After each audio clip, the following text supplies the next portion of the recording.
and welcome to another episode of Ancient Warfare Answers. My name is Jasper Oorthuis. I'm the editor of Ancient Warfare magazine, and with me is Murray Dam, as always, who is the assistant editor. Hello, Murray. I don't think people can see you waving on the podcast. Oh, really? I waved for no reason. Oh, well, they can hear the wave. No, maybe not. Maybe not. You have to wave really, really, really hard. Yeah. I believe, but that's physics, and that's what we don't do here.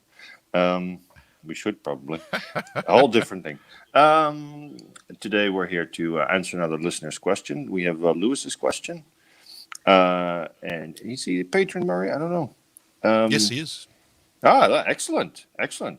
You should all be patrons, of course, because that's just an easy way to support the podcast and to get the magazine, if you are so inclined.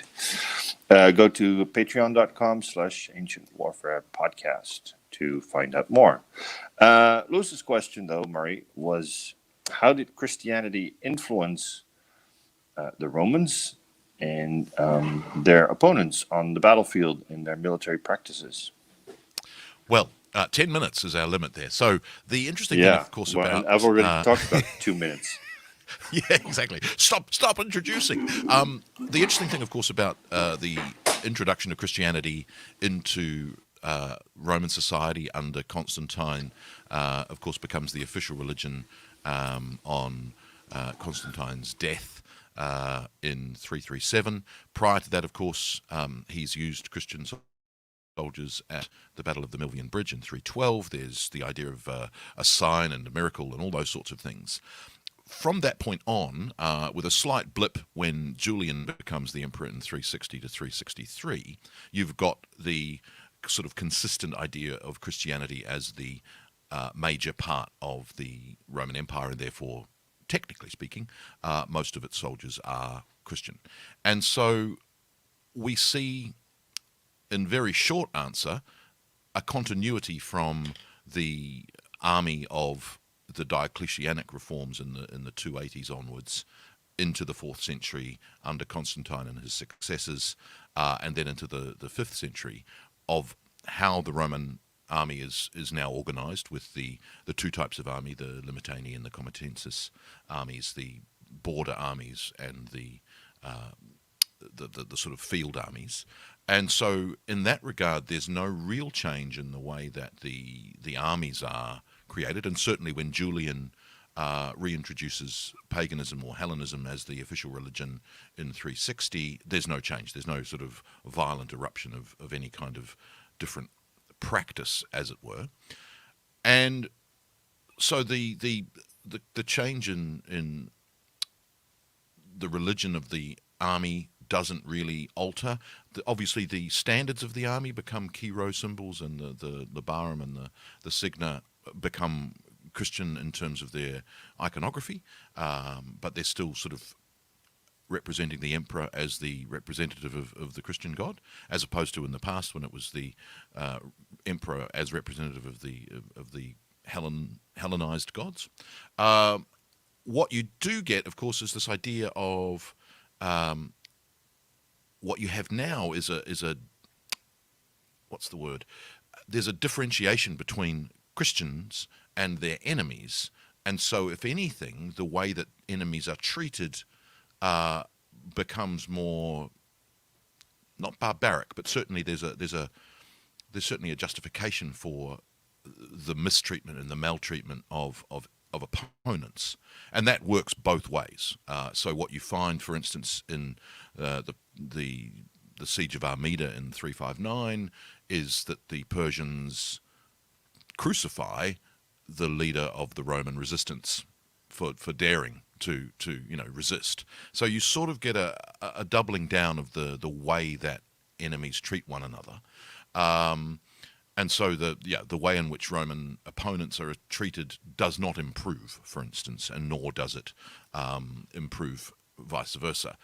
And of course, the other thing that we see in the sources is that in the 4th century and in the 5th century, there are a variety of types of Christianity which are treated in the sources as anathema to one another. They are, the Arian Christians are regarded as a diabolical sect and a diabolical schism from Nicene Christianity, so that when Valens is defeated at the Battle of Adrianople, most of our sources don't say that it's a Gothic victory and that Fritigern, who of course, now the Goths of course are Christian themselves, they're Arian Christians.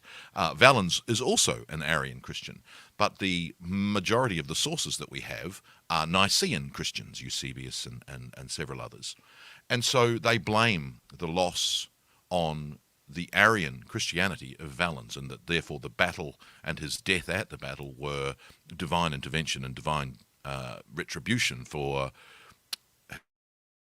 his treatment of Nicene Christians in Constantinople and elsewhere, where he's been persecuting Nicene Christians because he's an Arian Christian himself. And that goes on, that you find the idea of basically Christians treating one another just as badly as they treat foreign enemies. Again, there's no real treatment, no real improvement at all. And then in the 5th century, of course, you have the Huns appearing, crossing the Danube and crossing the Rhine, and they are, of course, pagan, and they have their own religion and sort of shamanistic traditions. And surprisingly, what you therefore get is under Rua and in the early years of the 5th century, Romans are allying with Huns, with pagan Huns, without really any kind of quibble at all about using these pagan foederati and allies. So, there's an issue there.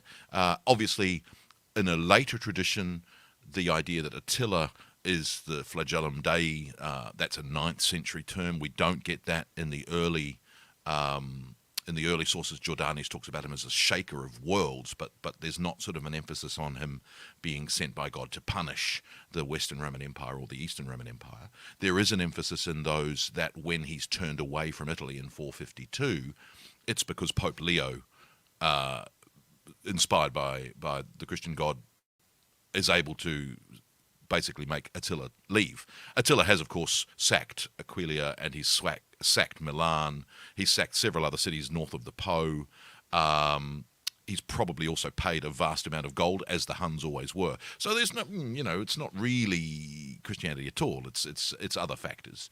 There doesn't seem to have been any kind of shift in the way that Rome's dealt with its enemies. We, of course, have the other issue of when Julian becomes emperor in 360, you've got the issue that he suddenly says, let's get rid of Christianity, let's go back to the way things were.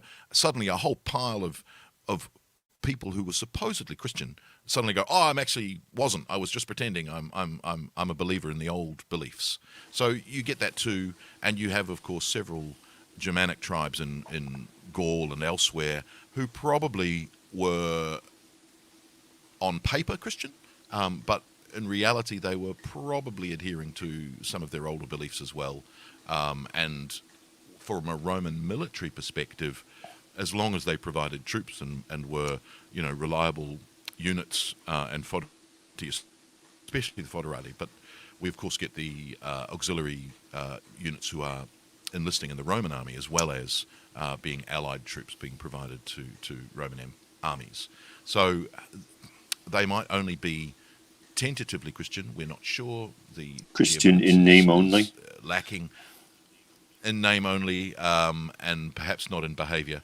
And then eventually those traditions are all sort of lost and they all become Christian. Eventually all of the schisms of Christianity are all defeated, and we get Nicene Orthodox Catholicism as the major religion going forward. Of course, by that point, the Western Roman Empire has essentially collapsed, and in the East, in Constantinople, you have the Orthodox Nicene Christianity, which becomes Eastern Orthodox Christianity in the 9th century, when there's the giant schism between Rome and Constantinople. So things really don't change. But certainly in terms of the question, it doesn't affect the Roman military practices of recruitment or how armies are organized. There is a change in the iconography of shields and things like that. There's much more Christian iconography on shields, and the labarum and the signum the Signa have Christian ideologies on them. As But far as the we way know, they I treat think their enemies. Yeah, there's a few depictions on coins, obviously, of that, and several other artistic but the depictions. Notitia Dignitatem But how they has treat nothing, I think. Doesn't show any Christian. there's a few of the there's no specifically Christian iconography on the Notitia. There's a couple of things which might reflect a key row, but mostly they're X's and things like that, which might reflect that. There's some animal iconography, which tends to have a continuity with the past rather than sort of expressing a change in how the soldiers of the Roman Empire saw themselves. But certainly on coinage and in some of the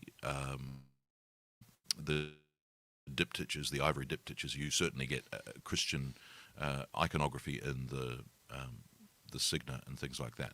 So where we can tell, it's pretty much more continuity than change, and how they treat their enemies and how their enemies treat them. If anything, it deteriorates because there's now an added reason for why you would treat them differently, because they don't believe in a religion that can be incorporated into your own. All right, cool. Thank you, Murray. See you next time.